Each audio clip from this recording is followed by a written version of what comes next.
Bismillahirrahmanirrahim. Para pemirsa yang dirahmati Allah, pada perjumpaan kita kali ini kami akan menyajikan kajian dari Gus Mukhlasun Rosid. Marilah kita simak bersama-sama. Rahmatullahi wabarakatuh. Ila hadratin Nabil Mustafa Rasulullah sallallahu alaihi wasallam wa ala alihi wa azwajihi wa dzurriyyatihi wa qurbatihi wa ahli baitihi wa ashabil kiram wa ila jami'il anbiya wal mursalin wal awliya was syuhada was salihin wat tabi'ina salihina ila yaumiddin wa ila abaina wa ummatina wa azdadina wa masyayikhina wa auladina wa azwajina wa dzurriyyatina wa ahli baitina wa jami'i man tabi'ana wa ghairahum lahumul fatihah.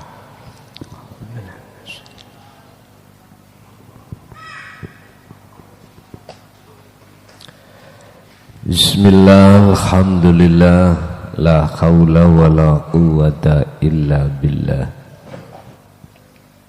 Asyhadu an la ilaha illallah wa asyhadu anna Muhammadan abduhu wa rasuluh.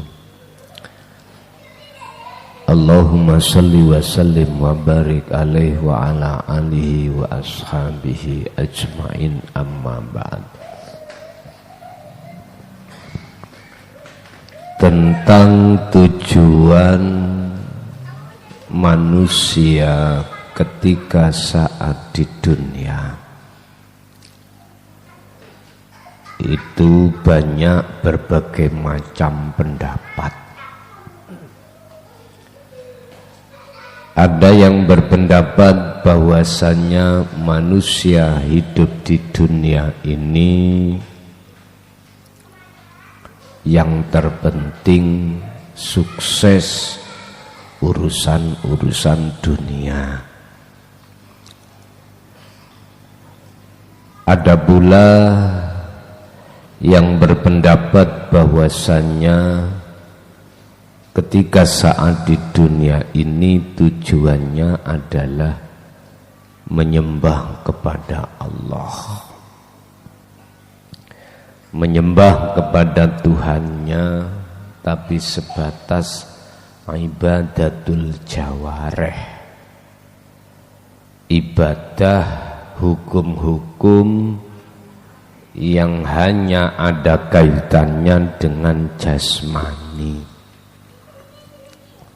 sehingga golongan mereka itu hanya meninggalkan apa yang dilarang, menjalankan apa yang diperintah, itu sebatas jasmani.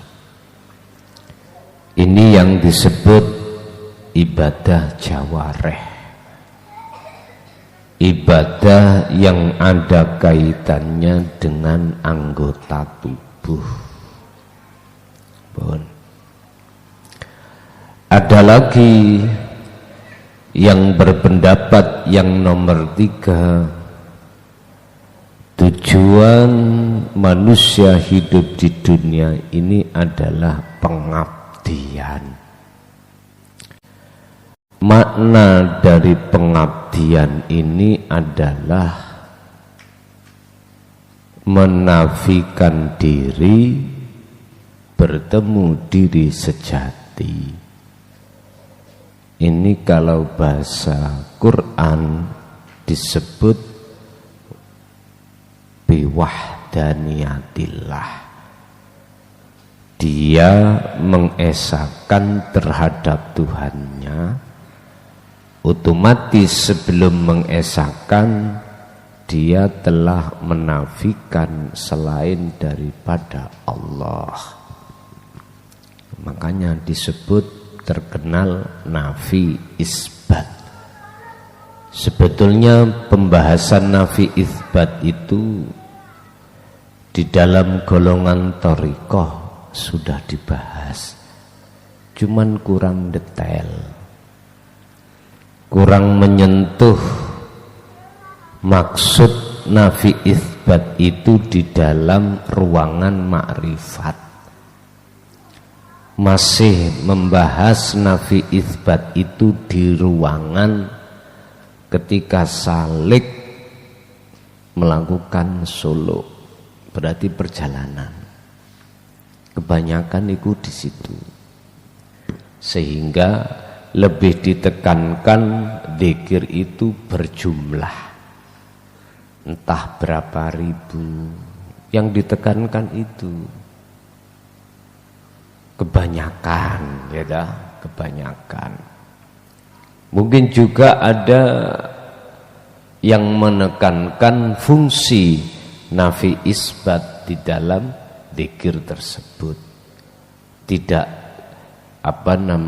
terpaku di dalam hitungan.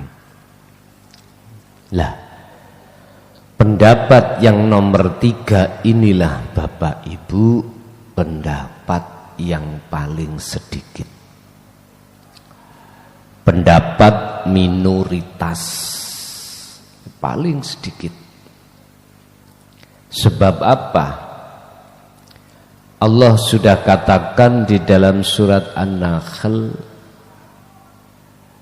wa minhum man hadanallah wa minhum man haqqat alaihi dhalalatu. Ketika saat ajaran tauhid itu disampaikan,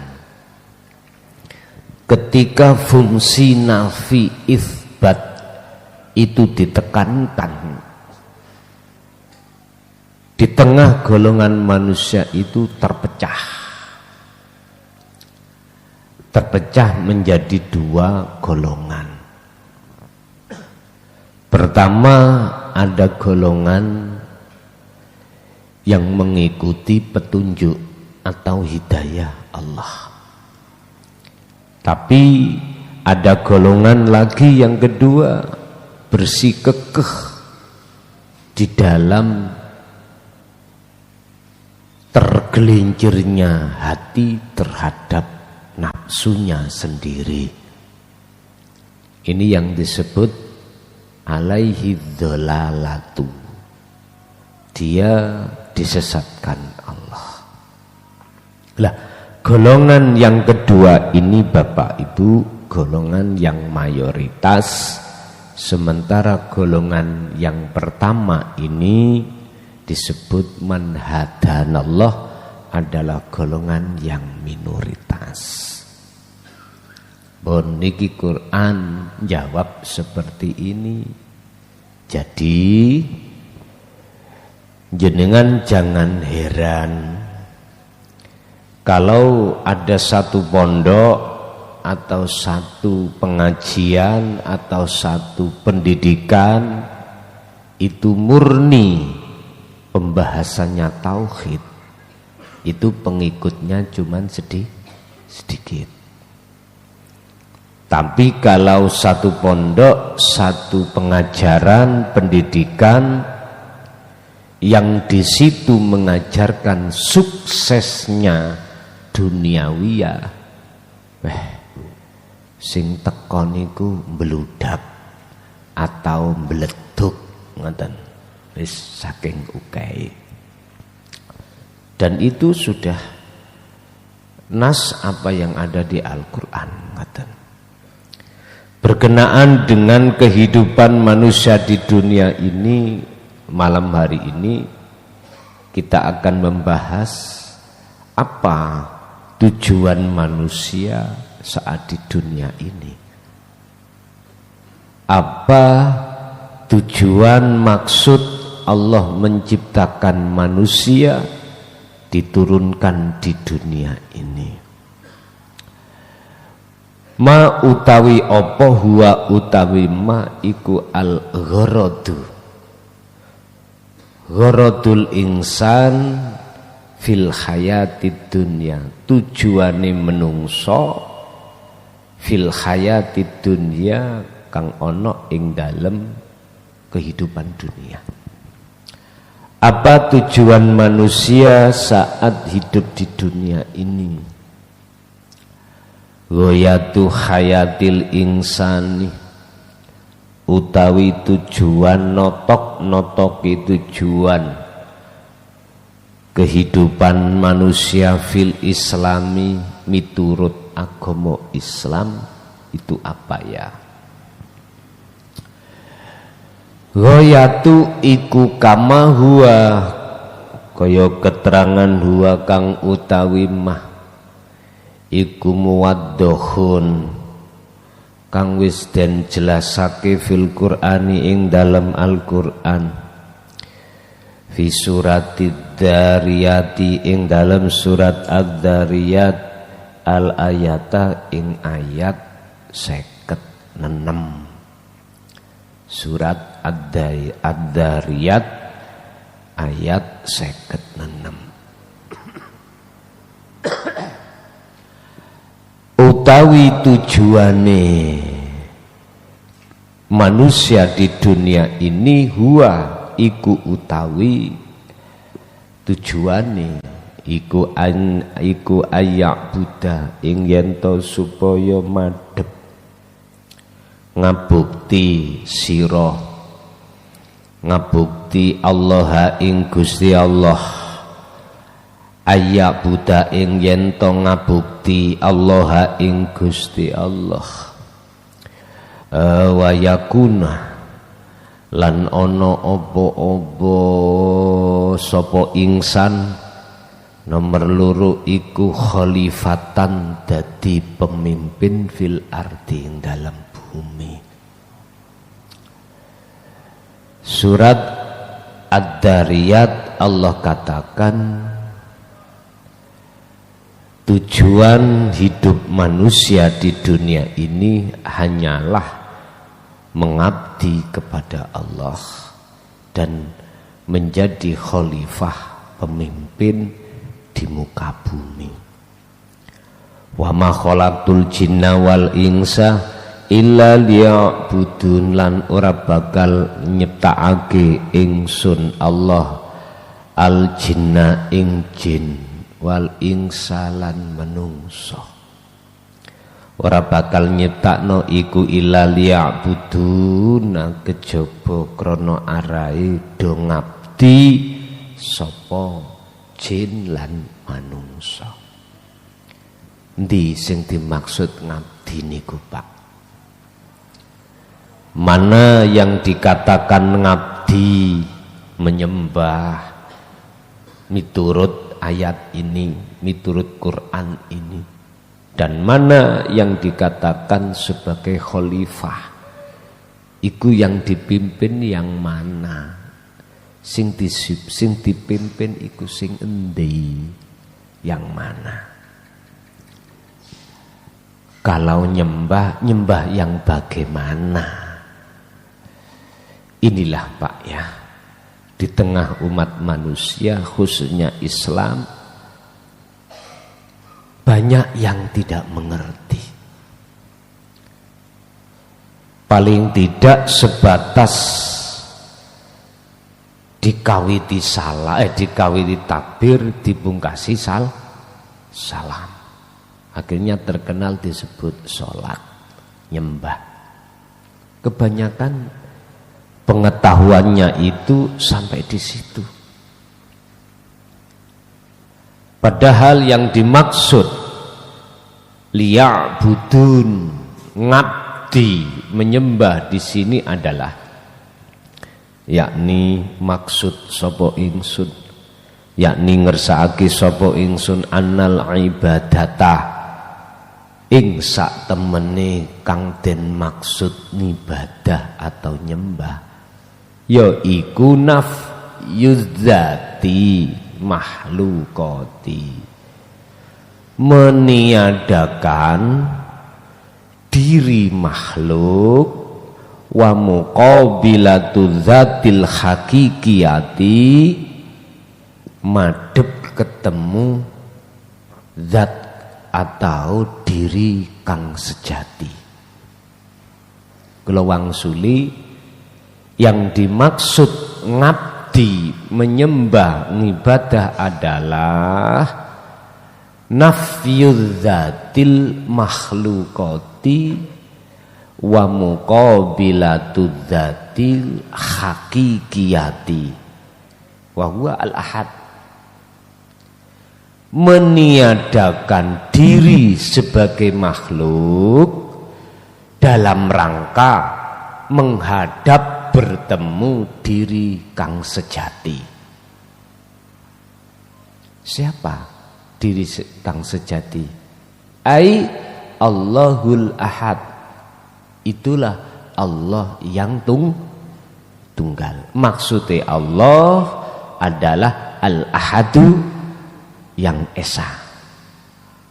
Berarti kalau ada Allah yang esa, berarti lawan katanya ada Allah yang banyak. Otomatis artinya apa? Ternyata hati manusia itu masih banyak menyembah nama Allah yang banyak, belum ke Ahad. Sedikit yang nyembah Ahad, yang nyembah yang esa itu hanya sedikit. Kebanyakan itu kalau tidak menyembah namanya ya menyembah sifat, enggak menyembah sifat ya menyembah zat. Udah 3 ini. Yang menyembah aku iku mung sedikit, yang menyembah yang tunggal itu golongan yang minoritas. Wis niki tarkib definisi atau ta'rif al-ibadatu, atau ngabukti nyembah ibadah itu tadi. Urusan jatuhnya ibadah secara jarak jawareh jasmani terserah. Kan di situ kan miturut Quran kan, miturut Islam kan ada 2. Ibadah itu ada yang berjenis mahdoh murni atau ghairu mahdoh tidak murni. Sekarang pertanyaannya adalah, ruhaniyahmu itu sudahkah dan menjatuhkan di aktivitas mana, ibadah mana? Kedua-duanya sudah benar. Tadi saya katakan nafyul fana atau nafyudz dzatil makhluqat, meniadakan diri sebagai makhluk, wa muqabalatu dzatil haqiqiyati, menghadapkan diri bertemu diri sejati. Bon, gini maksudnya nyembah itu di situ. Berarti tempatnya di mana? Ruhaniyah. Jadi ngabukti atau menyembah itu berarti tempatnya di ruhaniyah.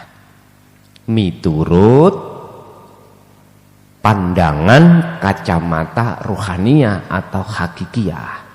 Kalau miturut pandangan syariah beda. Ya jungkar jungkiri jasmani ini yang dimaksud. Padahal Anda tidak merasa.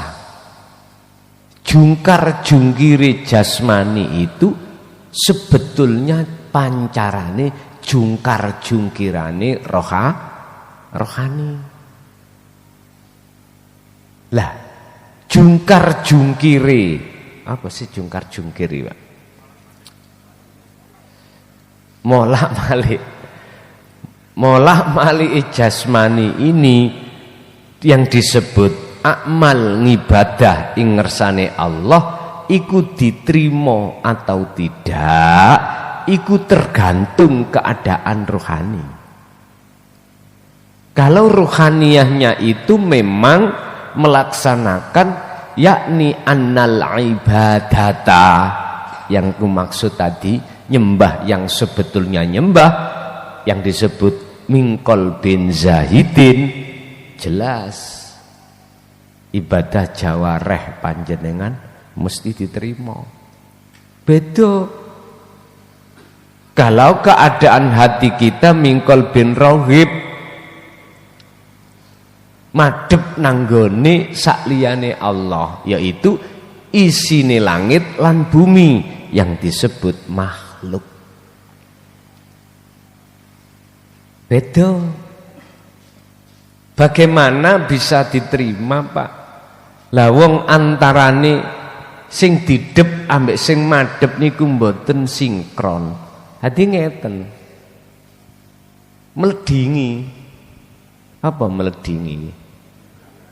Mengunduri, membelakangi. Ya ora iso, Pak, membelakangi.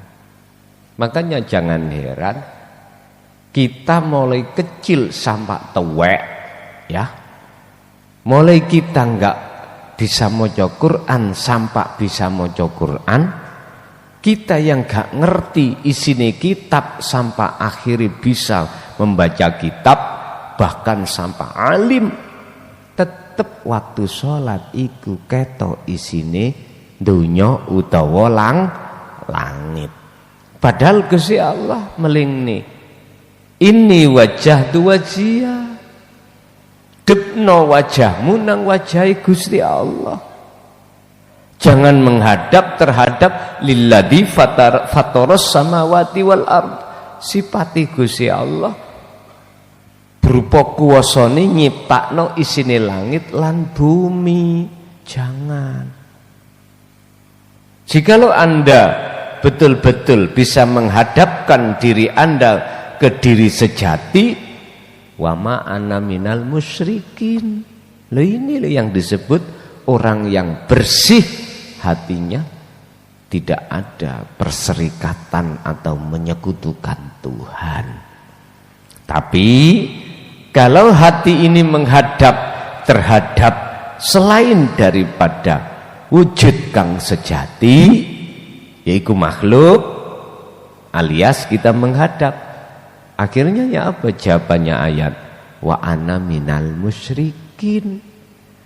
Dan kami masih tergolong orang yang menyekutukan Tuhan. Mana diterima? Nggak iso. Pun hadza utawi nafi isbat atau nafyu dzatil makhluqat wa muqabilatu dzatil haqiqat. Iku akni ngersakake sapa ingsun kaulahu ing dawe Allah fi suratin Nahl ing dalam surat Nahl al ayat 36 surat An-Nahl. Walaqad ba'atsna fi kulli ummatir rasulan ani butullaha waztanibut tawud. Walaqad ba'atsna lan yekti teman-teman wis ngutus ingsun Allah fi kulli ummatin ing dalam saben-saben umat ngutus rasulan ing utusan. Sungguh pasti aku mengutus utusanku di dalam setiap umat. Setiap umat ini, kalau kita bicara kaum, ya setiap kaum Allah pasti ngutus utusannya. Untuk apa?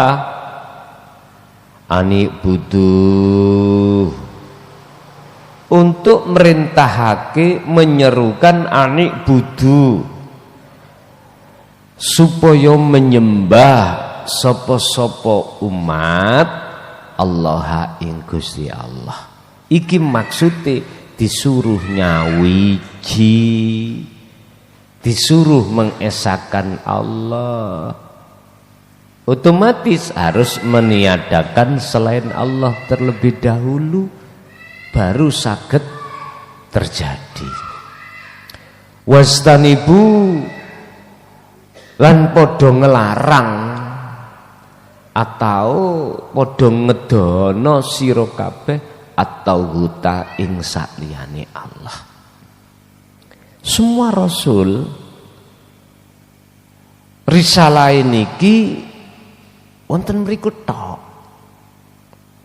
Ngejak sampean kali kula untuk nyawiji.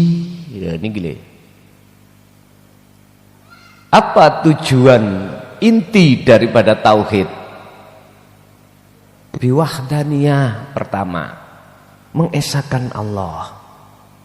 Bentuke anik butullaha, arahno atimu iki Allah ing urip.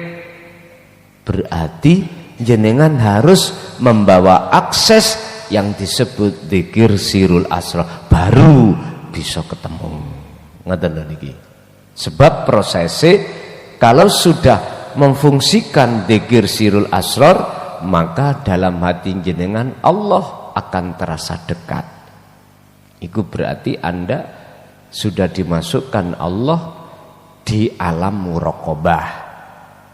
Setelah digodok, disucikan di alam muraqabah, maka Allah akan menarik Anda di alam fana.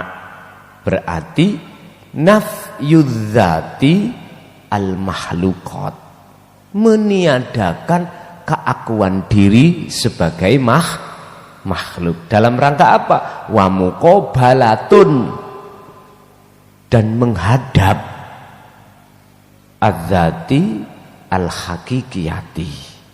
Apa? Menghadap, bertemu diri sejati, yaitu Allah Subhanahu wa ta'ala. Aku nih Allah akhirnya. Lah nikilah maksudnya anik butullaha.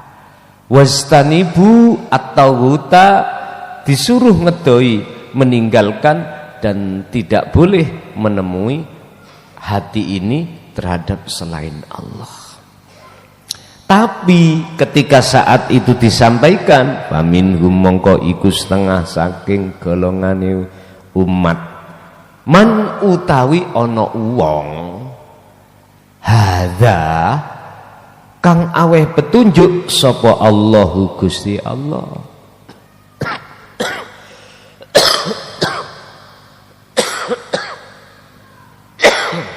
Satu golongan dikatakan orang yang Allah kasih petunjuk. Mengapa Allah kasih petunjuk? Karena hatinya mau menerima, mau beriman bahwasanya risalah tauhidiyah ini betul-betul hak minallah yang dibawa oleh para rasul. Inilah alasan mengapa Allah kasih hidayah. Tapi golongan yang kedua, wa minhum lan iku setengah saking golongan umat, man utawi ana wong hakot kang bersikekeh alaihi ngatasi man opo adzolalatu tersesati. Atau saya artikan ada golongan umat lagi yang Allah sesatkan. Disebabkan karena apa Allah menyesatkan? Karena mereka menolak datangnya risalah tauhidiyah. Titik. Titik di situ. Oke, kalau tidak kurang bisa menerima dengan bahasa risalah secara Al-Quran, oke, tak bosono Jawa. Kita telah menolak dengan ajaran-ajaran ilmu kaweruh, ilmu tuwek, ilmu sepuh, ilmu kuno yang kita anggap iku aliran yang gak bener. Nah ini Seperti ini memang. Bapak Ibu, lihat di luar sana keberadaan daripada ajaran tauhid yang setiap saat dan waktu kami serukan. Mereka mengatakan sesat, tapi nyantai aja, nggak usah kau tanggapi terlalu ke dalam, kasih maklum. Mungkin ya, kalau kami tidak memegang umarok, ya mungkin wis dilawan. Paham maksudnya? Khususnya sekup desa misalnya. Arah di situ. Sebetulnya itu tidak sedikit mereka yang menolak, bahkan mengatakan dzalika dolalatun. Itu enggak benar, itu sesat. Apalagi baru-baru ini saya sering salah satu orang yang membela saudara saya di Kejawen. Iya. Memang faktanya seperti itu. Faktanya seperti itu. Kita tenang aja, kasih maklum semuanya. Kita nggak usah bicara orang lain, orang dekat kita aja lah yang belum bisa menerima. Komentarnya bagaimana? Jenengan iki melu ngajine wong sing tahu gendeng, ya kuwi bakal ketularan gendengi, man. Bon. Oleh karena itu fasiru mongko padha lumaku sira fil ardi ing dalem bumi fanduru mongko padha merhatekake ira kaifa kana akibatul mukadzibin, bagaimana akibat orang yang mendustai ajaran ini. Kamu akan tahu sendiri. Fasiru. Oleh sebab itu kalau kau masih kurang percaya, lihatlah, perhatikan bagaimana orang-orang yang dahulu akibatnya mendustakan, nggak percaya dengan ajaran tauhid. Itu kesimpulannya. Gak usah ngomong akhirat, ngomong ning dunya. Ayo kita tesis sajalah. Sampai mencari teman, mulai kalangan bawah, menengah ke atas. Dan pastikan mereka ini adalah orang yang anti dengan dinul haq. Tanya. Kalangan menengah, kalangan bahkan ke atas. Menengah, sugih, gak sugih, melarat gak? Melarat. Ya wis cukupan lah. Sing atas, kalangan sing serba luweh. Coba tanya, bagaimana perasaan hatinya, keadaan hatinya ketika menghadapi problematika kehidupan dunia ini. Enggak ada, Pak. Rasa tenang dalam hati enggak ada. Justru orang-orang yang menengah bahkan di bawah, jikalau hatinya punya teken datang Gusti Allah, sampean tanya sendiri, bagaimana keadaan hati? Karena rumus mengatakan ketenangan yang hakiki, kedamaian yang hakiki, kebahagiaan yang hakiki adalah ketika saat hati ini bertemu Allah. Wis iku. Nek hati bertemu jenengan nyun sewu, bojo sing pol ayune. Kuwi budal nyambut gawe metu teko omah iku wis njit-njiten. Mikir bojo sing paling ayu ning omah. Pikirane rena-rena, Pak. Kira-kira gak ngene ya. Lah wis mau macem-macem. Sing sugih yang ngono padha. Sami mawon. Mana rasa kedamaian hati?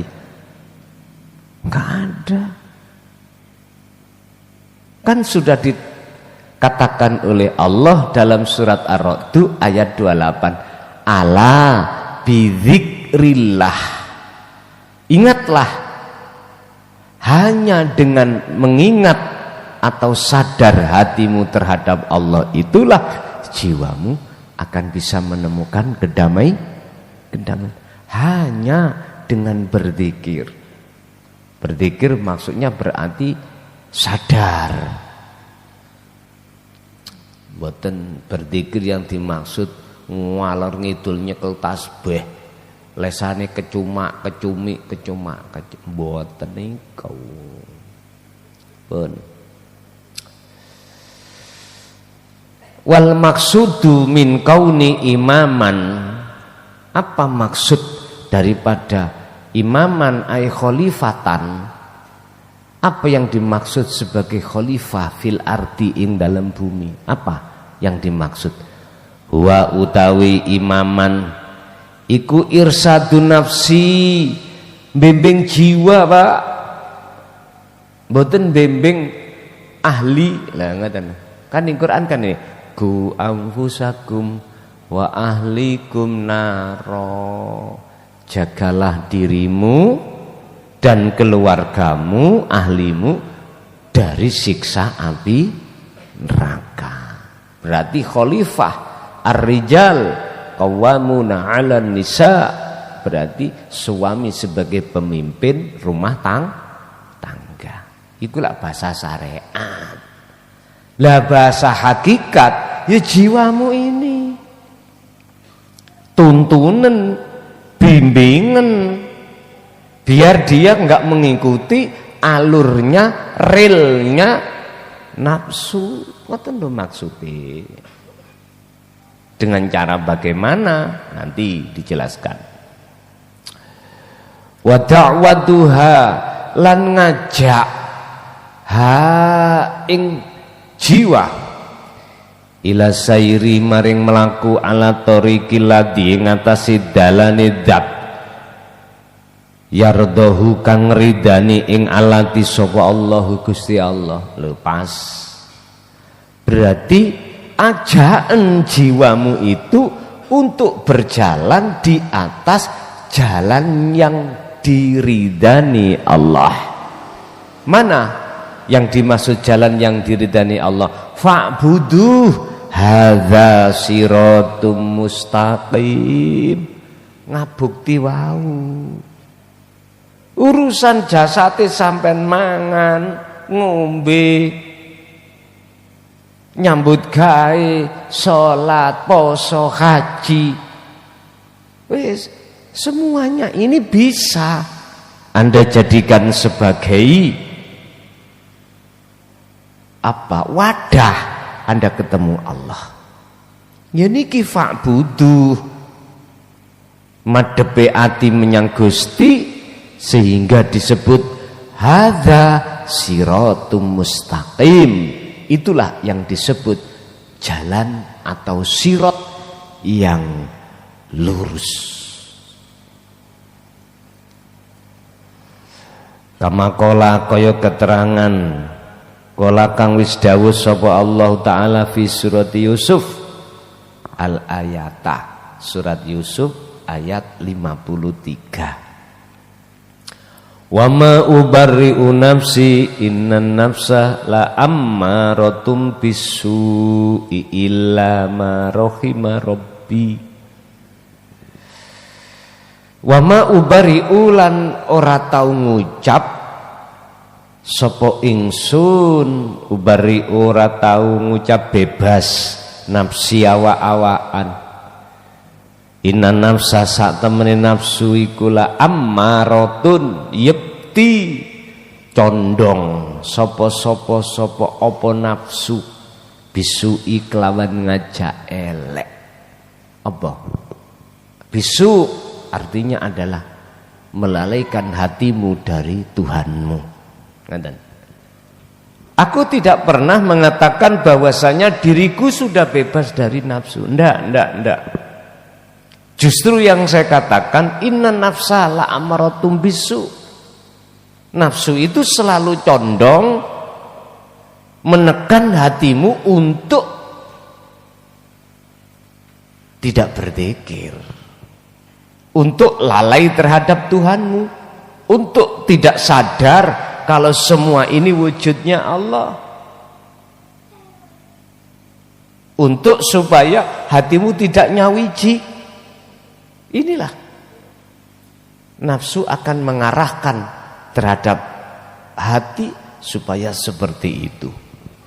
Tapi ilama rohima robbi, ilama kejaba ana jiwa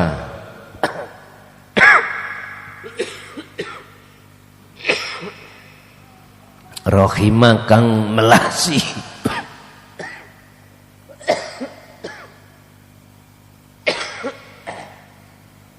ngrahmati sapa Rabbi pangeran ingsun.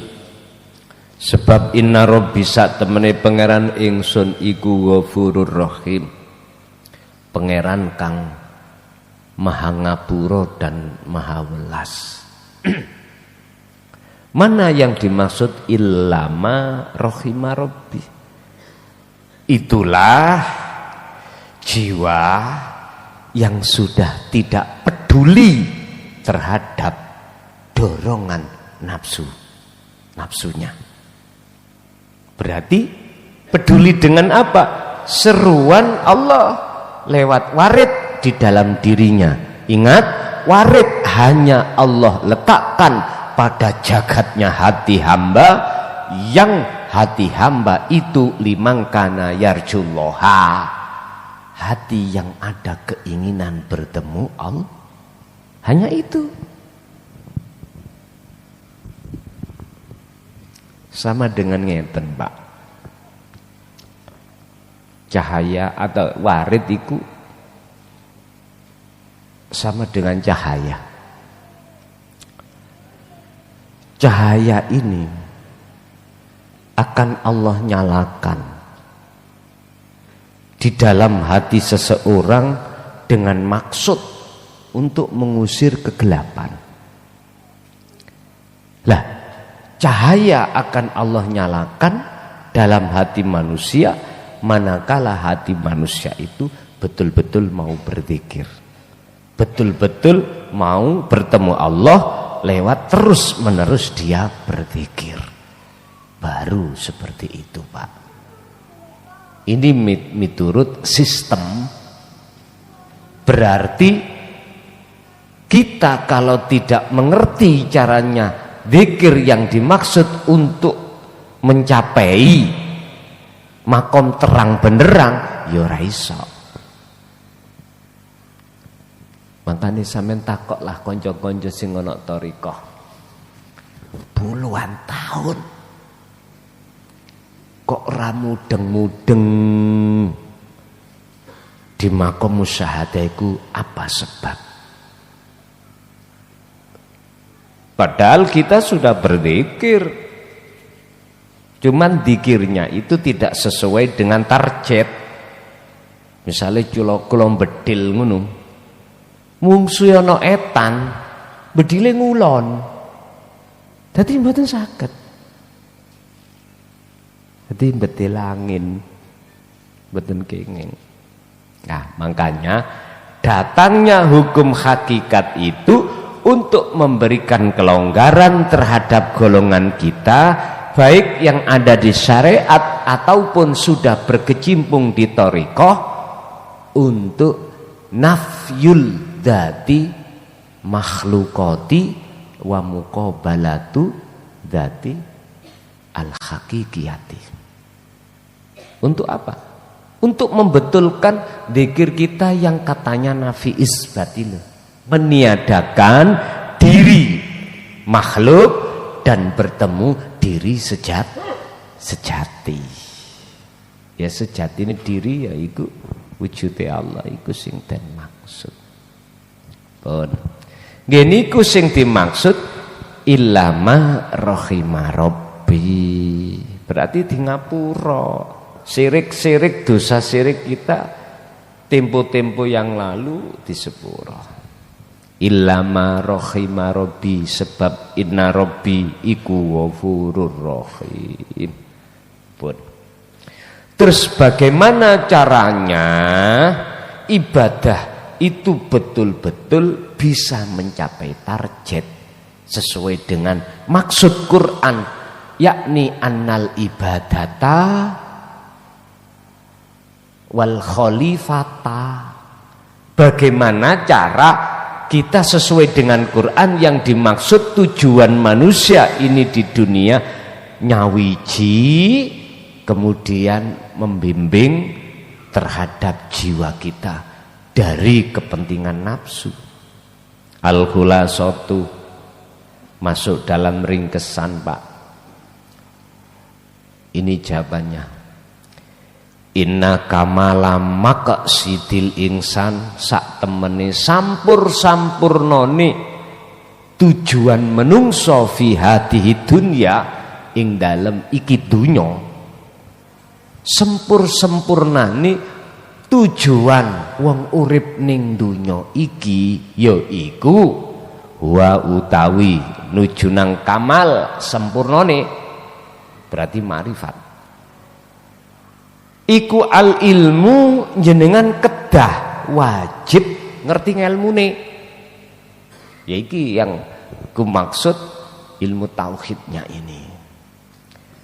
Wal amalu lan lakune, berarti ilmu sudah lalu diteruskan dengan amal.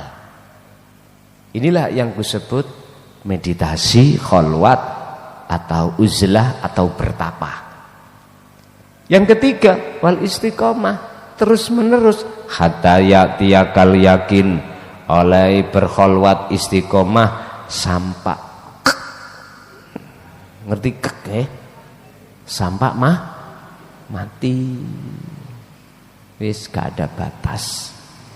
Jadi perkara tiga yang menjadi tujuan di dunia ini sempurna jenengan ini, baik secara nyawijinya atau membimbing jiwa sebagai khalifah. Satu, harus berilmu, loro amal, telu istiqomah. Inilah yang disebut takwa, dan Allah katakan tentang takwa, innama yataqabbalullahu minal muttaqin.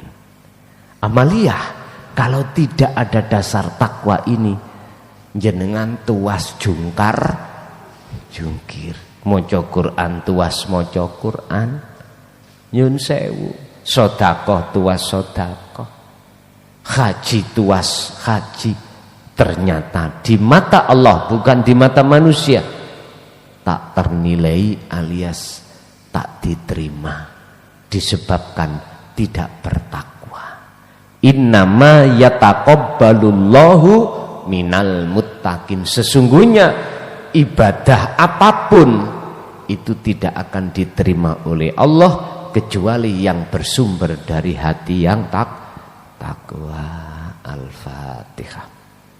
Bismillah. Akhirul kalam. Assalamualaikum warahmatullahi wabarakatuh. Alhamdulillah, telah kita simak bersama-sama kajian dari Gus Mukhlason Rosid, pengasuh Pondok Pesantren Miftahul Ulum Jaya Baru, yang tepatnya berada di Dusun Gelonggongan, Desa Sumbertebu, Kecamatan Bangsal, Kabupaten Mojokerto, Jawa Timur. Kajian-kajian dari beliau fokus pada ilmu tauhid dan tasawuf. Semoga kajian-kajian dari beliau bisa bermanfaat dan membawa keberkahan kepada kita semuanya di dunia dan akhirat. Amin amin ya rabbal alamin. Akhirul kalam. Wassalamualaikum warahmatullahi wabarakatuh.